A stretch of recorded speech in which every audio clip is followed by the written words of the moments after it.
T ನರಸೀಪುರದಲ್ಲಿ ಸಂವಿಧಾನ ಜಾಗೃತಿ ಜಾಥಾ ಕಾರ್ಯಕ್ರಮ ಹಮ್ಮಿಕೊಳ್ಳಲಾಗಿತ್ತು. ಮಿನಿ ವಿಧಾನಸೌಧದ ಮುಂಭಾಗದಲ್ಲಿ ಸಮಾಜ ಕಲ್ಯಾಣ ಇಲಾಖೆ ಮತ್ತು ರಾಷ್ಟ್ರೀಯ ಹಬ್ಬಗಳ ಆಚರಣೆ ಸಹಯೋಗದಲ್ಲಿ ಕಾರ್ಯಕ್ರಮವನ್ನು ಹಮ್ಮಿಕೊಂಡಿದ್ದು, ಕಾರ್ಯಕ್ರಮಕ್ಕೆ ತಹಸೀಲ್ದಾರ್ ಸುರೇಶ್ ಆಚಾರ್ ಚಾಲನೆ ನೀಡಿದರು. ಇನ್ನು ಈ ಸಂದರ್ಭದಲ್ಲಿ ಮಾತನಾಡಿದ ಹರಕುಮಾರ್, ನಾವು ಸಂವಿಧಾನ ರಕ್ಷಣೆ ಮಾಡಿದರೆ ಸಂವಿಧಾನ ನಮ್ಮನ್ನು ರಕ್ಷಿಸುತ್ತದೆ ಎಂದು ಹೇಳಿದರು. ನಂತರ ಸಂವಿಧಾನ ಜಾಗೃತಿ ರಥವು ಪಟ್ಟಣದ ಪ್ರಮುಖ ರಸ್ತೆಗಳಲ್ಲಿ ಶಾಲಾ ಮಕ್ಕಳೊಡನೆ ಮೆರವಣಿಗೆ ಮಾಡುವ ಮೂಲಕ ಸಂವಿಧಾನ ಜಾಗೃತಿ ಮೂಡಿಸಲಾಯಿತು. ಮತ್ತು ನಮ್ಮ ಮುಖ್ಯಮಂತ್ರಿ ಸಿದ್ದರಾಮಯ್ಯ ಅವರಿಗೆ ತಮ್ಮೆಲ್ಲರ ಪರವಾಗಿ ಹೃತ್ಪೂರ್ವಕ ವಂದನೆಗಳನ್ನ ಸಲ್ಲಿಸ್ತಾ ಇದ್ದಾರೆ. ಭಾರತೀಯರ ದಾಳಿಗೆ ತುತ್ತಾಗಿರ್ತಕ್ಕಂಥ ದೇಶ. ಬಹಳ ಜನ ಇಂಗ್ಲಿಷರು, ಡಚ್ಚರು, ಪೋರ್ಚುಗೀಸರು, ಮೊಘಲರು ಬಹಳ ಜನ ಈ ದೇಶದಲ್ಲಿ ದಾಳಿ ಮಾಡಿ ಅಧಿಕಾರ ನಡೆಸಿದ್ದಾರೆ. ಅದರ ಜೊತೆಗೆ ಜನಗಳು ಭಾರತೀಯರು. ನಾವು ಈ ಭಾರತೀಯರಂತಕ್ಕಂಥ ಪರಿಕಲ್ಪನೆಗೆ ಬಹಳ ಜನ ಸ್ವಾತಂತ್ರ್ಯ ಹೋರಾಟಗಾರರು ತಮ್ಮ ಪ್ರಾಣವನ್ನು ಅರ್ಪಣೆ ಮಾಡಿ ಬಹಳಷ್ಟು ವರ್ಷಗಳ ಕಾಲ ಹೋರಾಟ ಮಾಡಿ ಈ ದೇಶಕ್ಕೆ ಸ್ವಾತಂತ್ರ್ಯವನ್ನು ತಂದುಕೊಟ್ರು. 1947 ಇಸ್ವಿ ಸ್ವಾತಂತ್ರ್ಯ ಬಂದ ಮೇಲೆ ಬಾಬಾ ಸಾಹೇಬರಿಗಿದ್ದ ಪರಿಕಲ್ಪನೆ ಬೇರೆ. ಒಂದು ದೇಶಕ್ಕೆ ಸ್ವಾತಂತ್ರ್ಯ, ಇನ್ನೊಂದು ಭಾರತಕ್ಕೆ ಸ್ವಾತಂತ್ರ್ಯ ಬಂದ ಮೇಲೆ ನನ್ನ ಜನಗಳು ದಮನಿತರು, 80% ದಮನಿತರು. ಅಂದ್ರೆ ಈ ಎಲ್ಲಾ ಜಾತಿಯ ಅಸ್ಪೃಶ್ಯರು ಸೇರ್ತಾರೆ. ಕೇವಲ ದಲಿತರಷ್ಟೇ ಇಲ್ಲ, ಎಲ್ಲಾ ಜಾತಿಯ ಅಸ್ಪೃಶ್ಯರು ತುಳಿತಕ್ಕೊಳಗಾದವರು. ಅವ್ರ ಪಾತ್ರ ಏನು? What is the role of untouchable in independent India? ಸ್ವತಂತ್ರ ಭಾರತದಲ್ಲಿ ತುಳಿತಕ್ಕೊಳಗಾಗಿರ್ತಕ್ಕಂಥ ಎಲ್ಲಾ ಜನಾಂಗದವರ ಪಾತ್ರ ಏನು? ಅವರು ಸ್ವಾತಂತ್ರ್ಯ ಪಡಿಸೋದು ಯಾರು ಅಂತಕ್ಕಂಥ ಪ್ರಶ್ನೆಯನ್ನ ಅವರು ದುಂಡುಮೇಜಿನ ಸಭೆಗಳಲ್ಲಿ, 2 ದುಂಡುಮೇಜಿನ ಸಭೆಗಳಲ್ಲಿ ಆ ಪ್ರಶ್ನೆ ಹಾಕಿದ್ರು.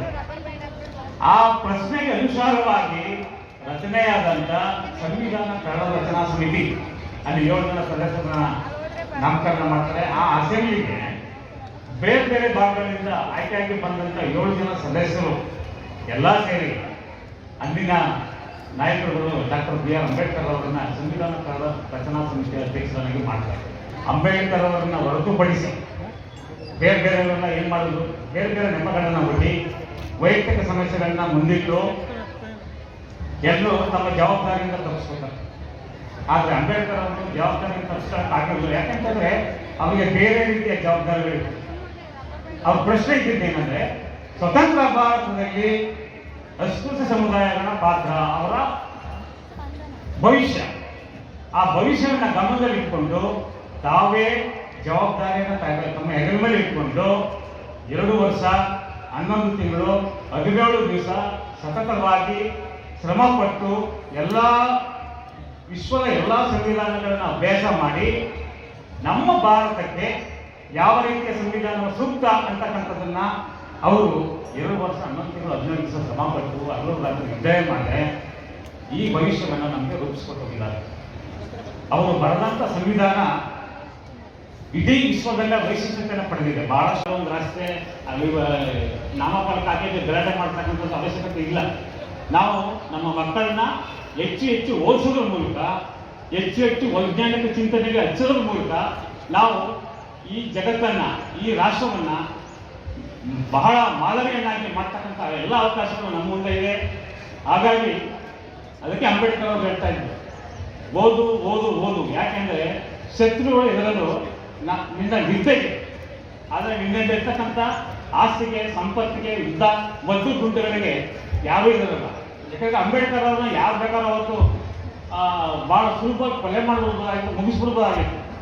ಆದರೆ ಇವತ್ತಿಗೂ ಪ್ರತಿ ನಿಮಿಷಕ್ಕೂ ಯಾವುದೇ ವ್ಯಕ್ತಿ ಸಂಭ್ರಮ ಪಡ್ತಾರೆ ಅಂದರೆ ಡಾಕ್ಟರ್ ಬಿ.ಆರ್. ಅಂಬೇಡ್ಕರ್ ಮಾತ್ರ. ಪ್ರತಿ ನಿಮಿಷಕ್ಕೆ ನೀವು ಏಪ್ರಿಲ್ 14ರಿಂದ ಡಿಸೆಂಬರ್ 6 ತಗೊಳ್ಳಿ, ಪ್ರತಿದಿನ ಒಂದಲ್ಲ ಒಂದು ಕಾರ್ಯಕ್ರಮ ಅವ್ರ ಹೆಸರಿನಲ್ಲಿ ನಡೀತಾ ಇರ್ತದೆ. ಅವ್ರ ಬಗ್ಗೆ ಚರ್ಚೆ ಆಗುತ್ತೆ, ಅವರ ಸಾಹಿತ್ಯದ ಬಗ್ಗೆ ಚರ್ಚೆ ಆಗುತ್ತೆ, ಅವರ ಸಾಹಿತ್ಯದ ಬಗ್ಗೆ ಮೀಮಾಂಸೆ ಆಗುತ್ತೆ, ಅವರ ಸಾಹಿತ್ಯದ ಬಗ್ಗೆ ಕಾರ್ಯಾಗಾರಗಳು ನಡೀತಾ ಇರ್ತವೆ.